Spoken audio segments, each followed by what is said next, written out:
When the afternoon sun spilled warm shadows across the kitchen, I found the truth lying naked in the form of a text message. It was a snapshot of suspicion confirmed, a blade wrapped in pixels. The words were simple but devastating, evidence of the nights Jay had spent with someone else while I believed he was working late.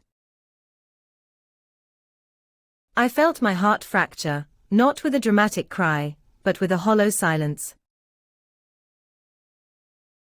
We had, in some tender and naive way, built our lives around shared dreams, or so I thought. As his steps echoed through the hall later that day, carefully measured and familiar, I made a quiet decision. His gaze, when it met mine, was cautious, a stranger's face wearing the mask of his affection. I said nothing of what I knew. An aching weight in my chest told me words would only serve to dismantle my composure. Instead, I packed a suitcase of essentials, clothes, books, the small tokens of a past I would soon renounce, and left without a single glance back. I disappeared into the network of city streets, diving headfirst into anonymity. I let the metropolis swallow me whole, my past dissolving behind its steely embrace. Through the ensuing months, I built a life by reassembling fragmented pieces of myself. Nights were spent hungrily consuming knowledge, as I pursued a degree I once delayed. Days dissolved into hours at jobs that fueled my ambition while nurturing my independence. The climb was steep, yet each step was a reclamation of the self I had lost in the shadow of our relationship. During those years, my heart bore witness to its own quiet transformation.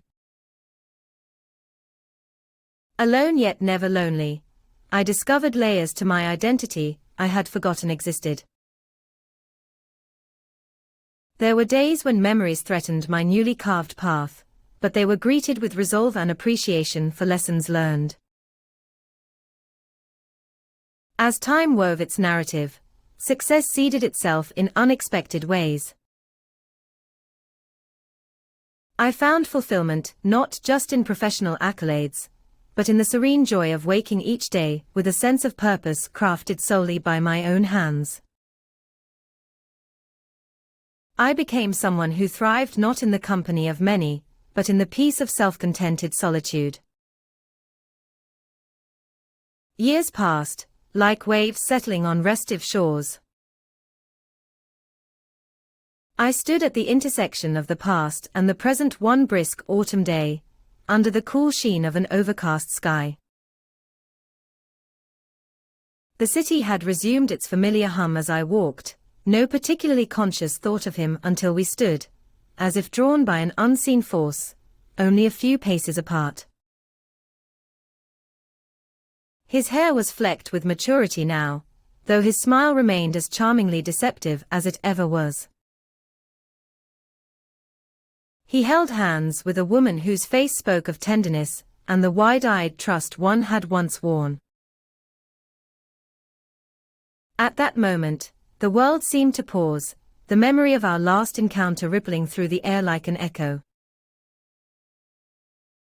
He saw me, a flicker of recognition widening his eyes, and nervously nodded.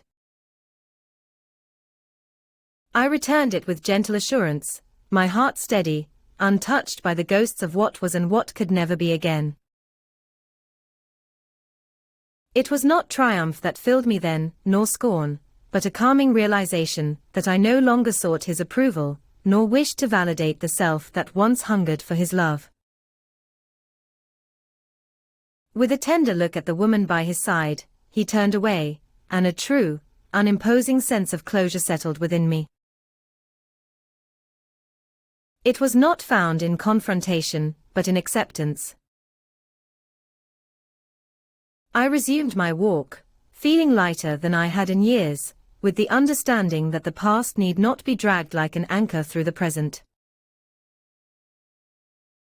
In that intersection of time and chance, I realized that the greatest relief wasn't in closure from another, but in the silent revolution of accepting one's own strength. And that was the quiet power I carried forward.